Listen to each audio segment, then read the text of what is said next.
Hello everyone, and welcome back to Terrifying Bedtime Tales. I know many of you use these videos to fall asleep, so before you drift off, I'd love it if you could leave a comment letting me know where you're listening from around the world. Also, don't forget to like and subscribe if you're enjoying this video. Again, starting here, the continued parts. Routine and making a cup of tea, the kettle whistled, and I went to pour the boiling water into my mug when something caught my eye. A small, unmarked box sitting on the counter. My heart skipped a beat. I had no memory of seeing it before. With trembling hands, I opened the box. Inside was a delicate silver bracelet, engraved with an intricate design. I examined it closely. The engraving was unique, something I had never seen before. But what made my stomach drop was that the bracelet was exactly the kind I had mentioned wanting, in passing, a detail I had never shared with anyone, except during a casual conversation with a close friend months ago. I carefully put the bracelet aside, trying to calm my racing thoughts. Maybe it was a gift from someone, though I couldn't fathom who would leave it in such an unsettling manner. Later that evening, as I was tidying up my bedroom, I noticed something strange near the dresser. It was a pair of leather gloves, an exquisite shade of dark brown that matched nothing else in my wardrobe. I examined them closely, and the quality of the leather suggested they were quite expensive. I had never bought such gloves, nor had I mentioned them to anyone. I felt a wave of anxiety wash over me. Who would go through the trouble of leaving these items for me, and why? The sense of invasion grew stronger. As days passed, more items appeared in my home. A designer scarf draped over the back of my sofa, a high-end coffee maker in my kitchen. Each piece seemed carefully selected to cater to my tastes, but I had never purchased them, and no one I knew would have left them without a word. Each gift was accompanied by a small note with cryptic messages such as "Enjoy the warmth with the gloves," or "Indulge in a finer brew with the coffee maker." The notes were always signed with a single initial of the items, and notes began to show up with alarming regularity. I installed security cameras, hoping they might capture the intruder, but the footage always revealed nothing. No one entered my home, and there were no signs of tampering with the locks.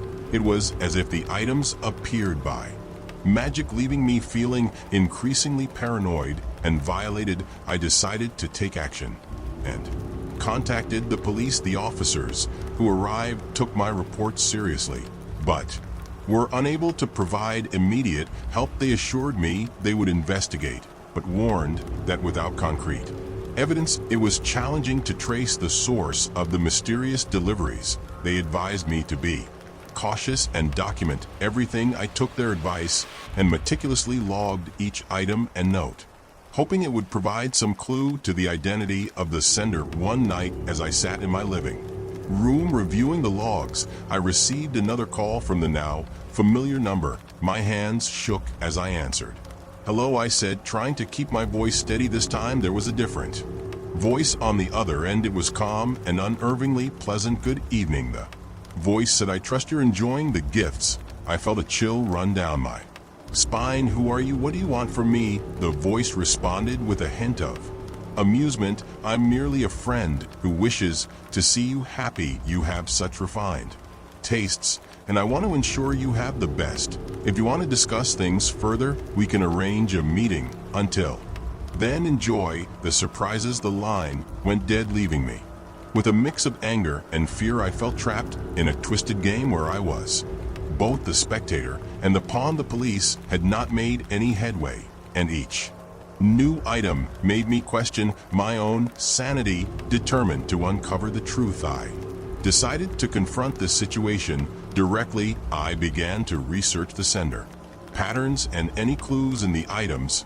left behind. I examined every detail, looking for a connection or a hint that could lead to the person responsible. Hours turned into days, and as I pieced together the information, a chilling realization dawned upon me. The sender knew me better than I knew myself, and their knowledge of my life went deeper than I could have imagined. One rainy evening, I returned home to find the most chilling item of all, a large ornate mirror placed prominently in my living room. It was a stunning piece. But as I looked into it, I saw a small folded note in the corner. My hands shook as I unfolded it. The note read, "The reflection shows not just the present, but the secrets of the past. Meet me at midnight where the past and present converge." The message was cryptic, but it seemed to suggest a meeting. I knew I had to confront this person and find out what they truly wanted. As midnight approached, I steeled myself for whatever lay ahead. The uneasy feeling that had become a constant companion was now a sharp, focused sense of impending confrontation. Story 35. It started as an occasional unnerving sensation, an almost palpable feeling that someone was watching me.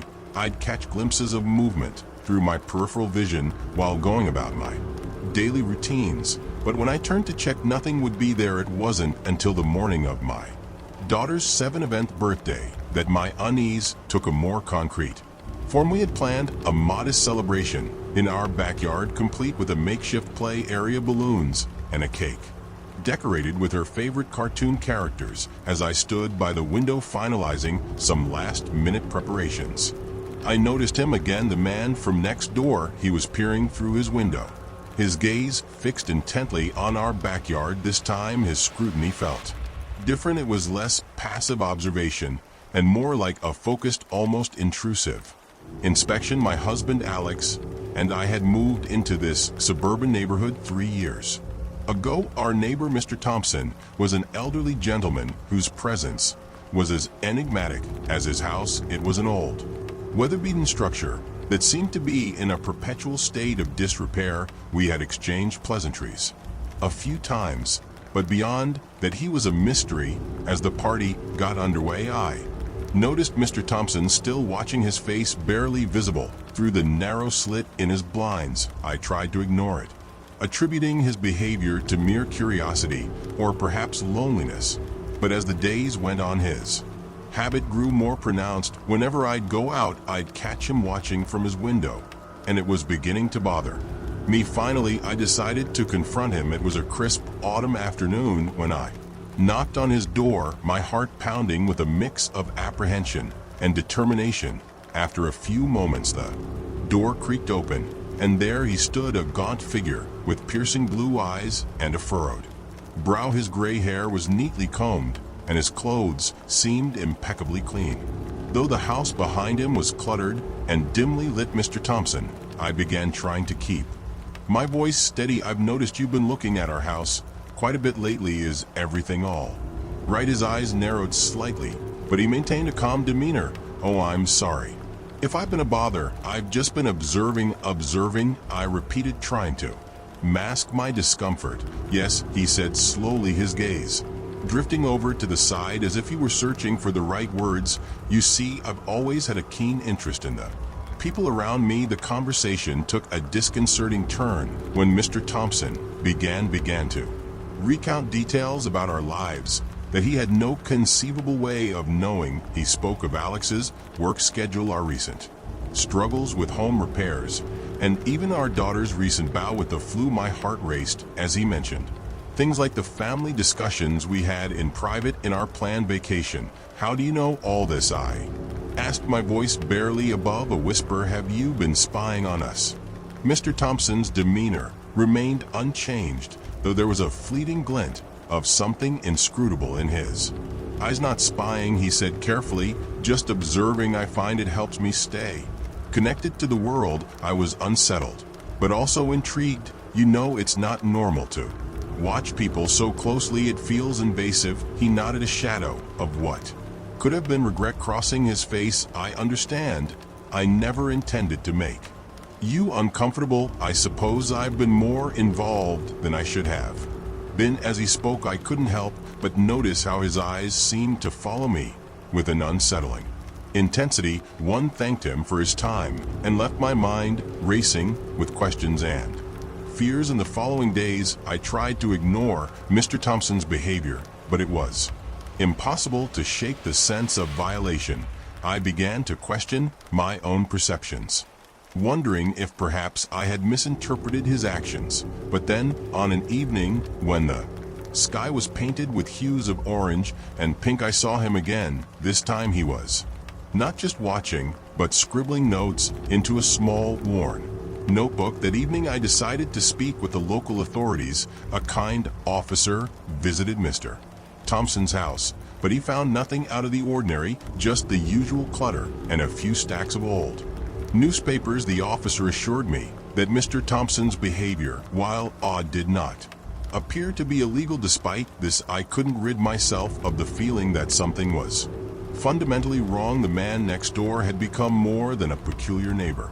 He was an enigma wrapped in unsettling behaviors, though he eventually ceased his daily vigil. The discomfort lingered. I remained hyper-aware of every movement and shadow in the vicinity of his house. Weeks passed, and the unease began to knee, but the memory of Mr. Thompson's watchful eyes never truly faded. I continued to wonder about the nature of his obsession and whether it was a harmless quirk or something darker. Though our lives returned to a semblance of normality, the episode left an indelible mark on my perception of privacy and the bound of ordinary social interaction. In the end, Mr. Thompson became a ghostly figure of our neighborhood's past, a symbol of the thin line between curiosity and intrusion, and a reminder of the sometimes inexplicable nature of human behavior. Story 36. It was a crisp autumn evening when I first noticed the unsettling changes in my life. The leaves crunched underfoot as I walked down the familiar path leading to my home. The sky, a canvas of deep oranges and purples, set a peaceful backdrop to what was supposed to be a quiet night. My faithful Labrador Max trotted alongside me, his tail wagging in rhythm with my steps. Little did I know that evening would be the start of a nightmare. Max was a creature of habit. His routines were as dependable as the sunrise, and that's why it was so alarming. Airing when he went missing the next morning, I woke to find his bed empty and his usual morning bark absent. I called out for him, my voice echoing in the stillness of the house, but there was no response. Panic set in as I searched every nook and cranny, calling his name until my throat was hoarse. Hours passed in frantic searching and desperate phone calls to neighbors. Just as I was beginning to lose hope, I spotted Max down the street, his usual bounding gait replaced by a slow, cautious walk.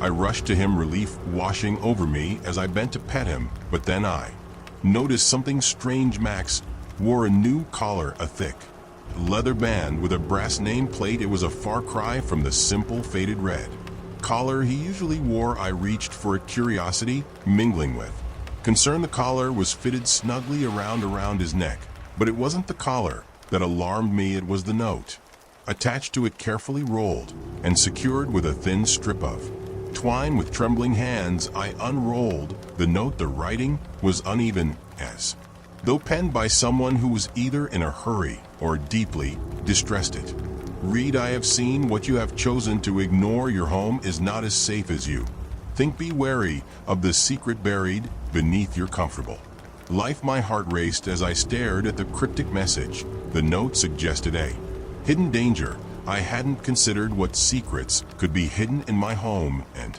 who was this mysterious or who seemed to know more about my life than I did. I examined Max's new collar more closely. It was heavy and old-fashioned, with intricate carvings that seemed out of place. The brass nameplate had no engraving or markings, just a blank surface that seemed oddly ominous. I couldn't shake the feeling that the collar was a message in itself, something sinister that I couldn't quite grasp. I decided to investigate further, hoping to uncover some explanation for the strange occurrence. I checked Max for any signs of injury or distress, but he seemed fine, though unusually subdued. I gave him a thorough examination, removing the collar and inspecting his fur and skin, but there were no wounds or signs of trauma. Determined to get to the bottom of this, I retraced Max's steps from the previous evening. I walked the streets where he had been found, hoping to find some clue about where he had been and who might have put the collar on him. The Neighborhoods were quiet, their normal serenity masking the unease that had settled in my gut. I eventually made my way to the local park, a place Max and I frequented there. I found a man sitting on a bench, his eyes darting nervously. As he glanced at me, he seemed familiar, though I couldn't place him. I approached him, hoping he might have seen something unusual the night before. "Excuse me," I said, trying to keep my voice steady. "Have you seen anyone acting suspiciously around here? My dog went missing last night and came back with a strange collar." The man's eyes widened, and he looked down at his hands, fidgeting. "I don't know anything about a collar," he stammered, "but you should be careful. Sometimes things aren't what they seem." His cryptic response only added to my unease. I thanked him and left, my mind racing with unanswered questions. What had Max been through? Who was R? And what did they know about my life? The thought that my home, which had always been my sanctuary, might be harboring hidden dangers was unsettling. Back home, I scrutinized every corner of the house, searching for anything out of the ordinary. I moved furniture, inspected hidden spots, and checked every room with a growing sense of dread. My search turned up nothing unusual, only the comforting familiarity of my daily surroundings. But the feeling of being watched lingered, a shadow cast over every corner of my home. As the days passed, the eerie feeling never fully dissipated. I kept a close eye on Max, wary of any more strange occurrences. The collar remained hidden in a drawer, a constant reminder of the unsettling mystery. I couldn't shake the feeling that someone was watching me, that the note was more than just a cryptic message. It was a warning. In the end, the mystery of the collar remained unsolved. The knots ominous message left me on edge, unsure of who to trust and what dangers might be lurking just out of sight. Max seemed to have returned to his old self, but I couldn't ignore the nagging suspicion that something was profoundly wrong. My home, once a place of safety and comfort, had been transformed into a stage for a sinister game that I didn't fully understand. Story 37. When I stumbled into my bedroom that evening, the sense of normalcy was comforting. I tossed my keys on the kitchen counter and wandered into my room, unaware that the ordinary evening would soon spiral into an unsettling ordeal. My gaze landed on a small, nondescript object nestled among my books and trinkets on the dresser. It was a hidden camera. At first I dismissed it as a misplaced gadget. I was an avid photographer, and my room was littered with various pieces of equipment. But as I drew closer, the discomfort settled in. It wasn't just the camera's presence that unnerved me, it was its position. It was angled perfectly to capture a wide view of my room, including the bed where I'd been lounging just minutes earlier. I blinked hard, trying to process what I was seeing. The camera's lens was small, unassuming, but the sight of it sent a chill down my spine. I glanced around the room, looking for other signs of intrusion. Everything seemed in place, but the sense of being watched lingered. I knew I had to investigate. I found the camera's small SD card tucked away, its presence almost taunting me. With trembling hands, I slid it into my laptop. The screen flickered to life, revealing a series of video clips. The first few were of mundane moments, me lounging on the couch, my cluttered desk, and me tossing a book onto the floor. Nothing too revealing, just snippets of ordinary life. But then I saw something that made my blood run cold. The footage shifted to my family and friends there. They were my sister, my best friend, my parents caught in private moments. My sister was at home watching TV. My friend was at a cafe talking to someone out of frame. My parents were in their living room relaxing after dinner. Each clip was casual, seemingly harmless. Yet the idea that someone had been monitoring them was profoundly disturbing. My heart raced as I scrolled through the clips, each one more unsettling than the last. There were more of my friends and family, each captured in moments of their daily lives. The surveillance was not just limited to my bedroom, but had evidently extended to the people I cared about. My mind reeled with questions. Who had done this? Why? Desperation drove me to investigate further. I tried to recall any recent strange occurrences or peculiarities in my life. Nothing seemed out of the ordinary. I had no enemies I knew of, no recent disputes, I began to wonder if I had somehow become a target without. Realizing that the idea was terrifying, I decided to confront my family and friends. I needed to know if they were aware of any oddities in their lives.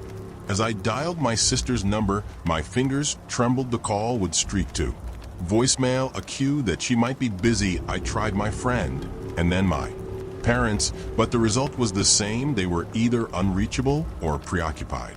The silence was deafening with mounting anxiety. I called the police. When they arrived, I felt a sense of relief mixed with dread. I explained the situation, showing them the footage. The officers were initially skeptical, but their expressions changed as they watched the clips of my loved ones. They began investigating the source of the surveillance and tracing the footage back to its origin. In the meantime, I couldn't shake the feeling of being watched. Every creak in the house, every passing car outside seemed to be part of some sinister plot. My imagination ran wild, fueled by the knowledge that someone was manipulating and monitoring my life and those close to me. The investigation unfolded slowly. The police found no immediate leads, no sign of break-ins or tampering. The camera's origin was a mystery. It had been cleverly disguised to avoid detection. The more they delved into the case, the more I began to feel a profound sense of helplessness. The fact that the surveillance had been so covert made it difficult to pinpoint a suspect or motive. Days turned into weeks, and the uncertainty gnawed at me. The police continued their investigation, but their progress was slow. I tried to resume my normal life, but the intrusion left an indelible mark on my psyche. Every shadow seemed menacing, every sound suspicious. One evening, as I was alone in my apartment, a new thought struck me. Could it be that the surveillance was meant to send a message or invoke fear, rather than being about actual harm? My mind churned with this possibility. I wondered if someone was simply toying with me, manipulating my sense of security for their own amusement. I decided to take control of my situation. I started documenting every strange occurrence, every unusual event. I upgraded my home security system, installing new cameras and motion detectors. The sense of vigilance became my new normal way to reclaim a sliver of control over my life. The hidden surveillance, while still an unresolved mystery, had forced me to confront my own vulnerabilities and the hidden fears that lurked beneath the surface of my everyday existence. It had transformed my sense of safety into one of constant alertness.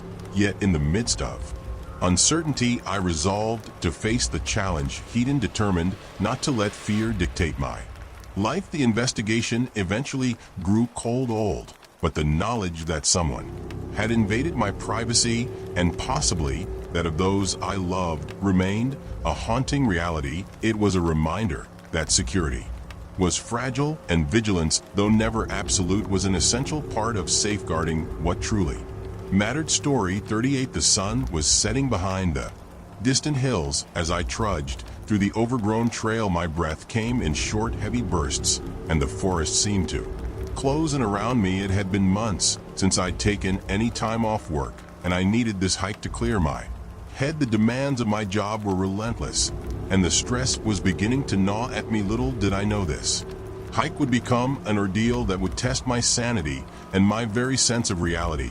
I was about to turn back when I noticed a break in the dense underbrush. Curiosity piqued. I pushed through and found myself in a small clearing. At its center was an old stone slab, partially hidden beneath a tangle of vines and leaves. My heart skipped a beat as I approached it. It looked like an unmarked grave, but there was something distinctly unsettling about it. I knelt beside the stone, my fingers brushing away the grime. The inscription was faint but legible. It read, "Here lies my full name, born date of birth, died today's date." I froze, my eyes widening.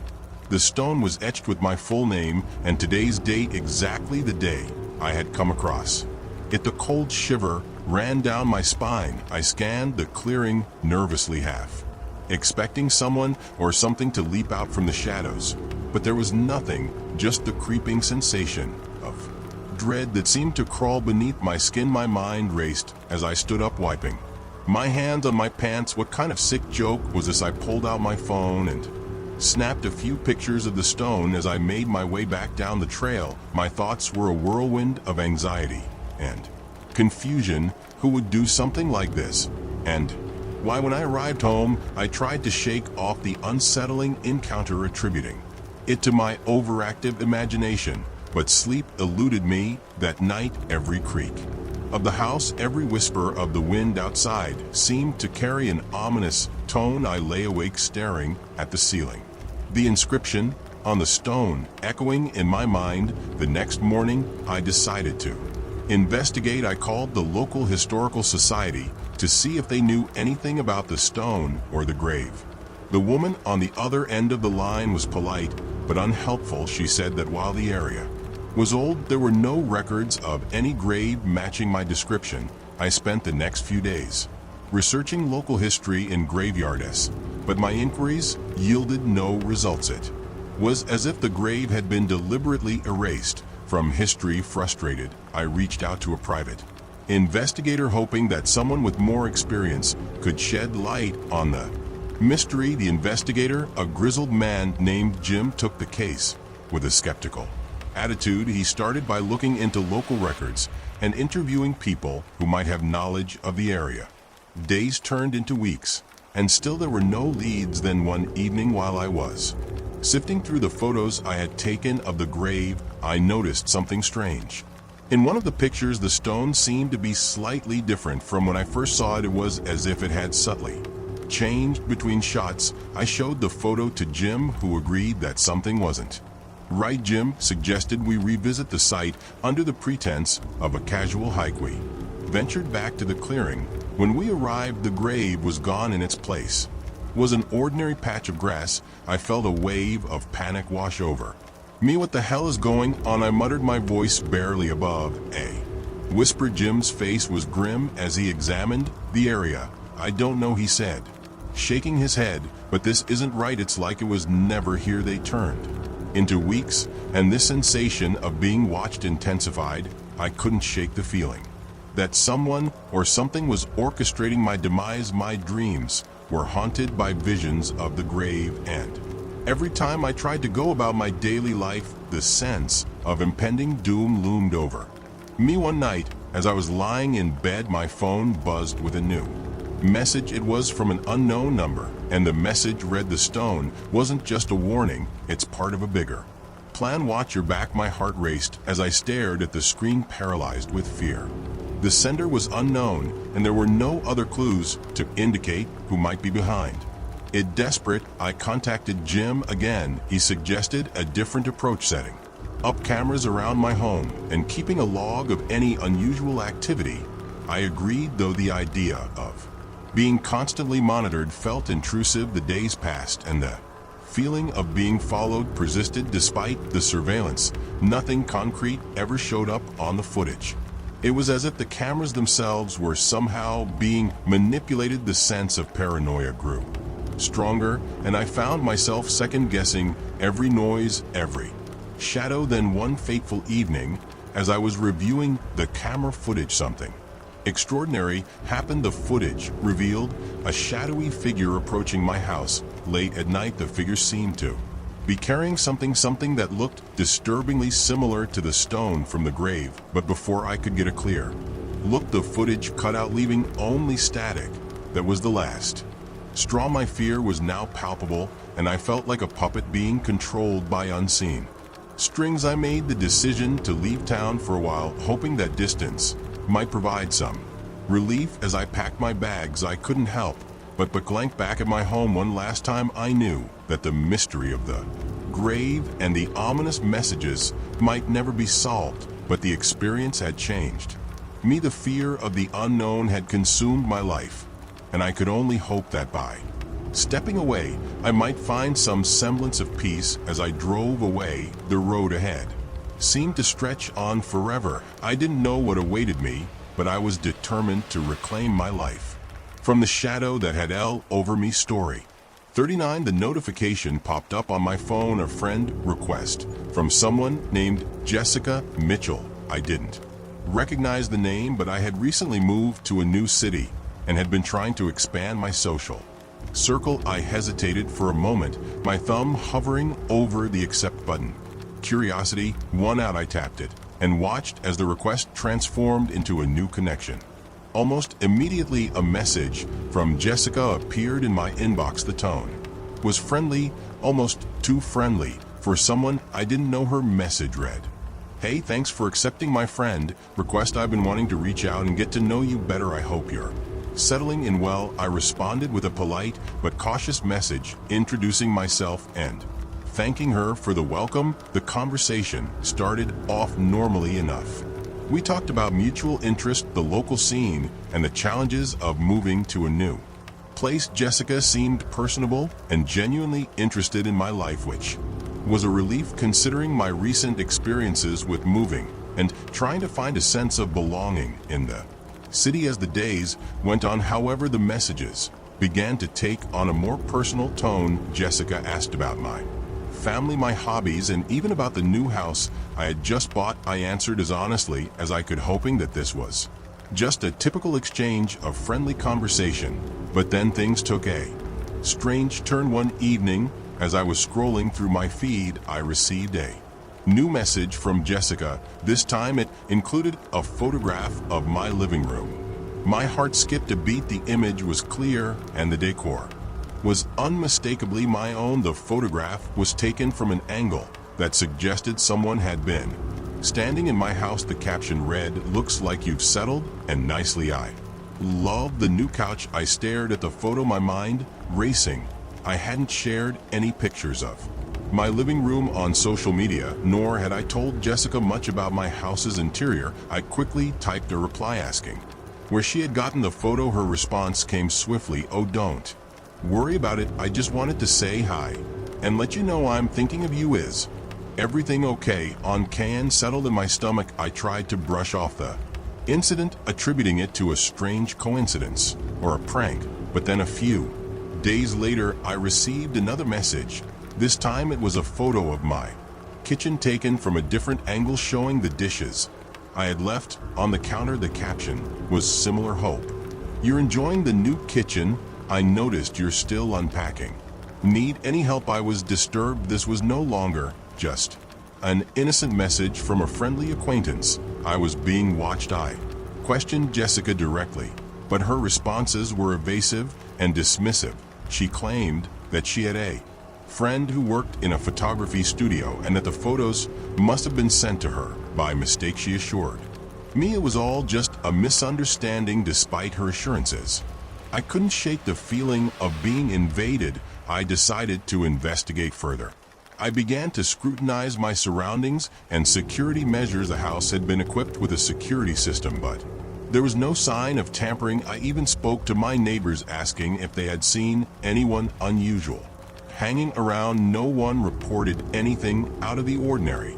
I attempted to distance myself from Jessica by limiting my interaction, but she persisted. The messages continued, each one more insistent, as if she was trying to re-establish the connection I had started to sever. Her demeanor shifted from friendly to concerned, and eventually to outright demanding. The situation reached a boiling point when Jessica sent a message that was not just a photo, but a video of me walking through my house, taken from a hidden vantage point. I could see myself in the frame, moving around, oblivious to the camera. The video was accompanied by a message, "I hope you're not too upset. I just wanted to make sure you're safe.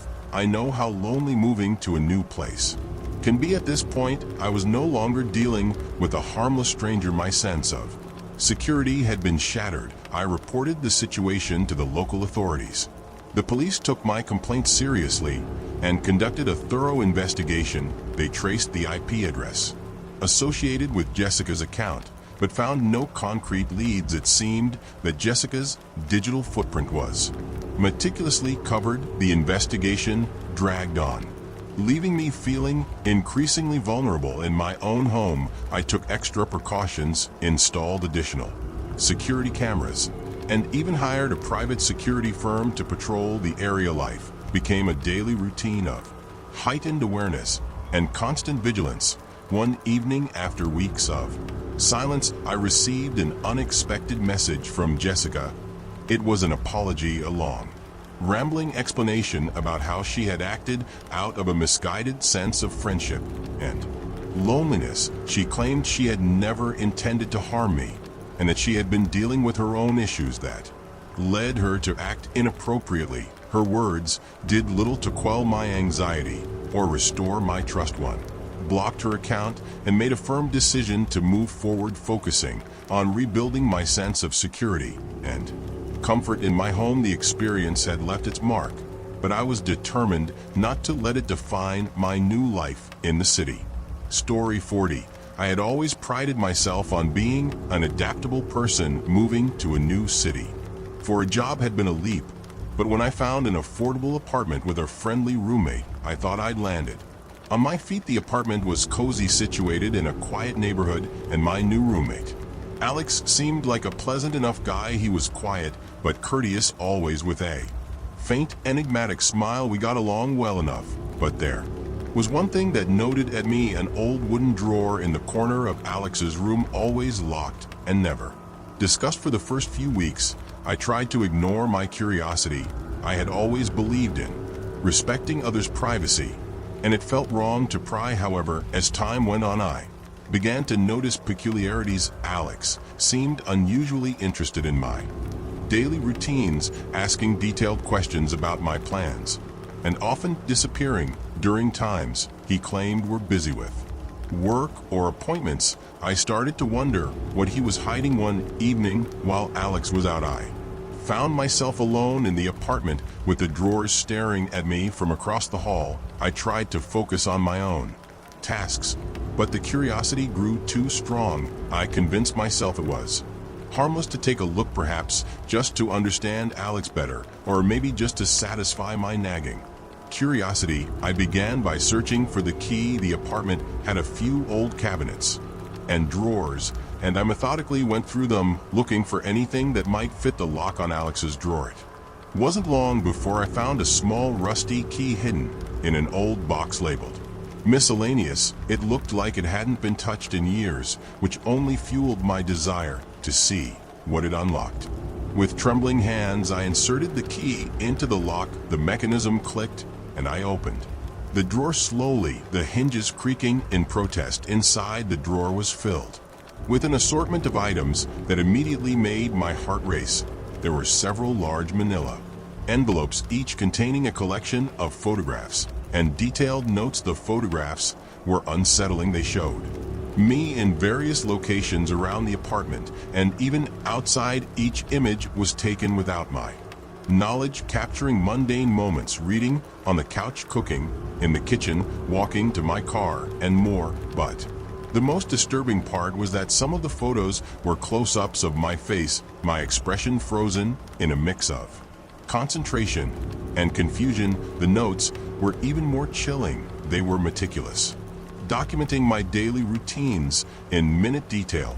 There were observations about my work schedule, the times I left for the gym, my shopping habits, and even the conversations I had with friends. The notes were organized by date and time, and as I flipped through them, it became clear that Alex had been monitoring me for months. The more I read, the more I felt the walls closing in. My breathing became shallow, and a cold sweat broke out on my forehead. I felt violated and betrayed. I couldn't understand why Alex had been so secretive, or why he had felt the need to track my every move. There were no direct threats or messages, but the sheer volume of detailed information made it clear that this was more than just casual interest. Desperate for answers, I began to search through the other items in the drawer. There were more photographs, some of which were blurry and seemed to be taken from a distance, possibly through a window or around corners. The notes were filled with observations and sometimes cryptic remarks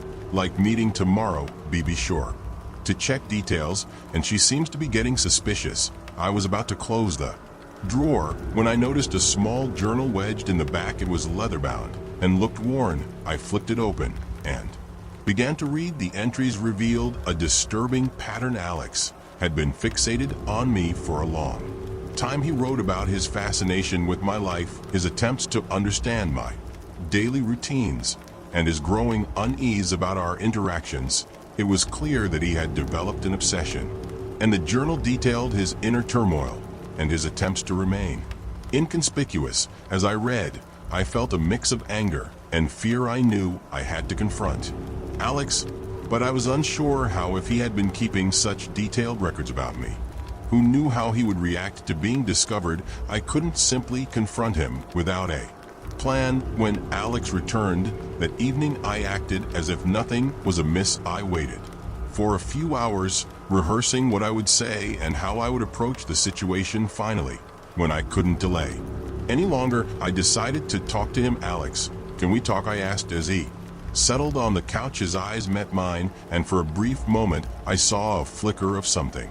Nervousness, perhaps. Sure, he replied, looking away. I led him to the kitchen and took a deep breath. I found something in your drawer. I began, trying to keep my voice steady. I don't know what's going on, but I need to understand. Alex's face went pale. He looked down, avoiding my gaze. I didn't mean to hurt you, he said quietly. I was just curious. I wanted to understand you better. It got out of hand. I could hardly believe what I was hearing. Curious? This isn't just curiosity, it's invasion of privacy. He sighed deeply. I'm sorry. I didn't know how to stop myself. I thought I was being harmless, but I see now that it wasn't. I was conflicted, angry at his breach of trust, but also troubled by his apparent remorse. I told him that we needed to discuss this further and that his actions were unacceptable. It was clear that our living situation couldn't continue in its current form. That night, I lay in bed, my mind reeling.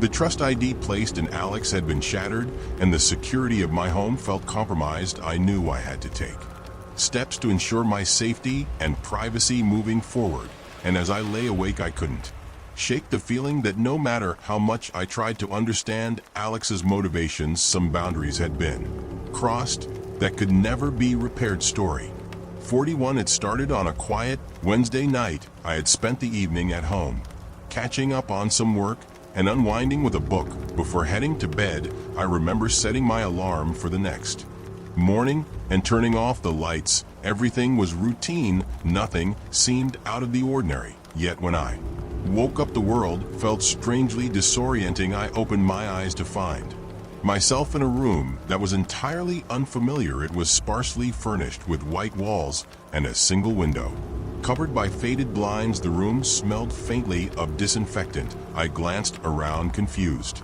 and noticed a single door that held out, but no indications of how I had ended up here. My phone, wallet, and keys were missing. Panic began to set in as I realized I had no idea how I got there or what had happened. I stood up, trying to get my bearings. My head throbbed, and a lingering fog in my mind made it difficult to think clearly. I approached the door, but it was locked from the outside. I tried calling out, but the only response was the echo of my voice. I looked around the room for anything that might offer a clue about my situation.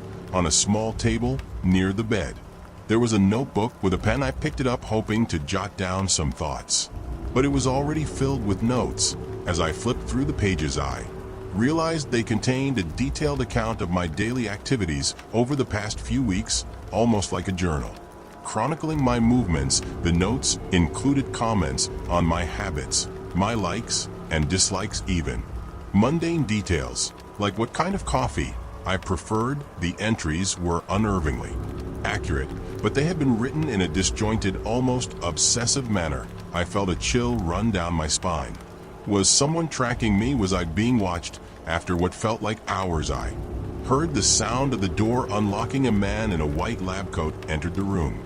He was middle-aged, with a calm, almost clinical demeanor. His eyes were hidden behind glasses that reflected the harsh overhead light. Good morning, he said in a measured tone. How are you feeling? I don't know where I am, I said, my voice trembling. How did I get here? Who are you? The man offered a reassuring smile, though it did nothing to ease my anxiety. You're safe now. We've been monitoring you for a while. You had a blackout episode and needed to be brought here for observation. Observation for what? I demanded, trying to keep my voice steady. I don't remember anything. He nodded, as if my confusion was expected. It's important for us to Understand your condition. We believe there might be external factors influencing your perception and memory.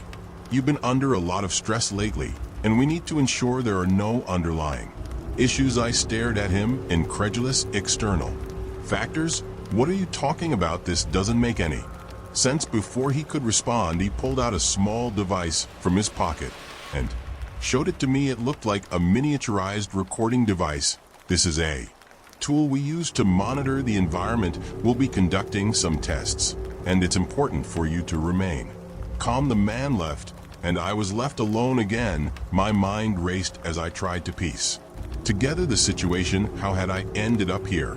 And what was this about external factors influencing my perception? I needed to escape, but the door was locked, and there were no windows that I could use to climb out. I searched the room for anything that might help me understand what was happening. I noticed a small vent near the floor and tried to see if I could access it, but it was too narrow. I also examined the bed and furniture, looking for anything unusual. That's when I found a hidden compartment in the bed frame. Inside, there was a small note with a message written in the same disjointed style as the notebook. It read, "Reality is subjective, trust no one. The answers are within." Confused and frightened, I tried to make sense of the note. The idea that my reality was being manipulated seemed increasingly plausible. I recalled the journal entries in the man's odd behavior. Were they trying to control my perceptions? Hours later, the man returned with a woman who introduced herself as Dr. Elise Carter. She wore calm and reassuring demeanor, in stark contrast to my growing panic.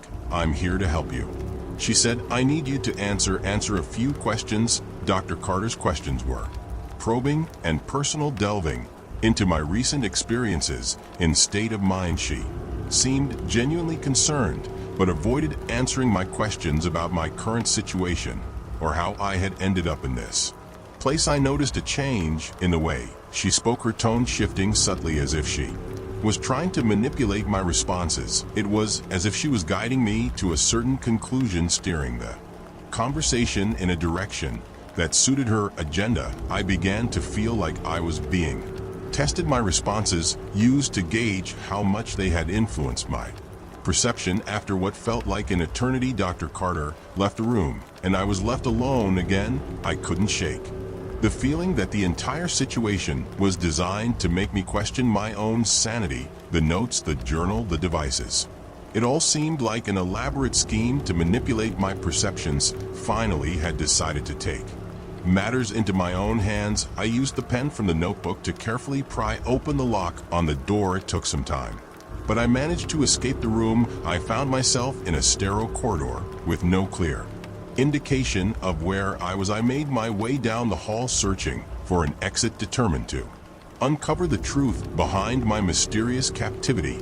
As I navigated the facility, I realized that I was not just escaping a physical space, but also a psychological trap designed to distort my reality. The experience had left me shaken, but I was resolute in uncovering the truth and reclaiming my sense of self. The journey ahead was uncertain, but I knew I had to fight to piece together the fragmented reality that had been so carefully manipulated. Story 42. I was on edge. The creeping sense of paranoia that had taken root in my life had become almost unbearable. My home, once a sanctuary, now felt like a maze of shadows, each corner harboring its own secrets.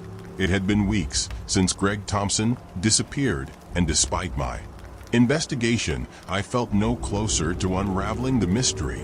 Instead, the only thing that grew clearer was my sense of dread. Then, one rainy afternoon, the ordinary envelope that arrived in my mailbox made my heart skip a beat. It was a small, unremarkable package wrapped in plain brown paper and devoid of any return address. It seemed almost too ordinary to be the source of the escalating terror in my life.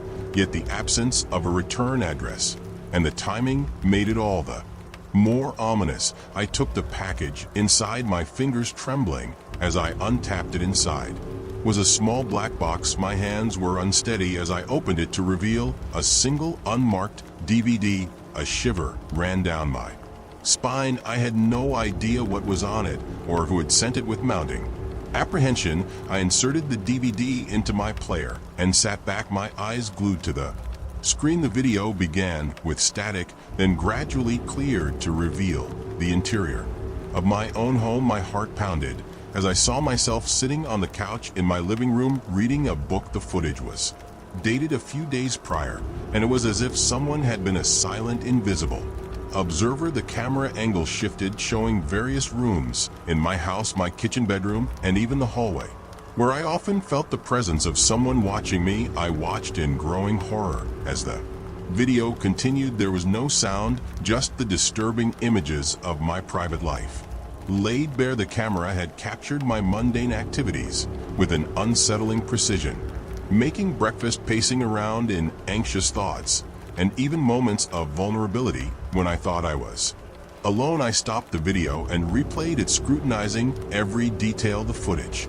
appeared professionally done, no amateur shakes or sudden angles. The camera had been placed with a meticulousness that suggested someone had carefully planned each shot. It was clear that whoever had made this recording had been inside my home without my knowledge for a long time. Perhaps I was overcome with a sense of violation. My home, my personal space, had been turned into a stage for someone else's twisted curiosity. But the most disturbing realization was that this was no random intruder. This was someone who knew me, someone who had access to my life. I felt a rising panic as I thought of the possible suspects. My first instinct was to contact the police, but a gnawing doubt held me back. The footage was unsettling, but it didn't seem to contain any direct threats. The police might dismiss it as an overreaction, or worse, it might lead them to suspect me of some sort of